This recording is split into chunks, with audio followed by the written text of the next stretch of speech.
Chicchi di grandine, grandi come mele, una raffica micidiale che si è abbattuta per circa un quarto d'ora nella cintura urbana nell'Alta Padovana, grandine accompagnata da forti raffiche di vento. È la lunga conta dei danni della burrasca estiva che ha colpito gran parte della regione, che questa volta non ha risparmiato Padova e la sua provincia. Ecco le foto dei chicchi giganti raccolti a San Giorgio delle Pertiche, Campo d'Arsego e Villafranca Padovana, dove molti quartieri sono rimasti per ore senza corrente.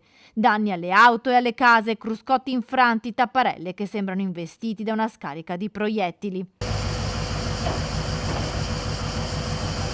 Cadoneghe è uno dei comuni più colpiti. Si lavora ancora per rimuovere le fronde degli alberi del giardino dell'Istituto Boaga, che sono collassati sotto le forti raffiche di vento, ostruendo completamente il passaggio lungo via Marconi, che collega il centro paese con il quartiere della Castagnara. La strada resta chiusa. Il sindaco Marco Schiesaro parla di evento drammatico. Già dalle 9 di ieri sera emergeva tutta la drammaticità dell'evento.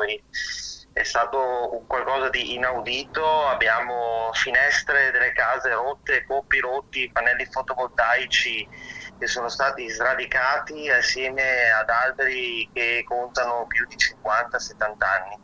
Abbiamo strade ancora fuori uso, quindi sono chiuse al traffico. Sempre in via Marconi, gli alberi caduti hanno creato problemi alla fornitura elettrica. Gli alberi hanno tirato giù delle importanti linee di energia elettrica, per cui siamo senza gas nell'area della Castagnara, che in questo momento i negozi sono chiusi perché sono privi di luce, di corrente. È stata staccata anche la fornitura del gas perché si sentono odori, deve esserci una qualche fuga di gas e gli operatori vigili del fuoco sono sul posto.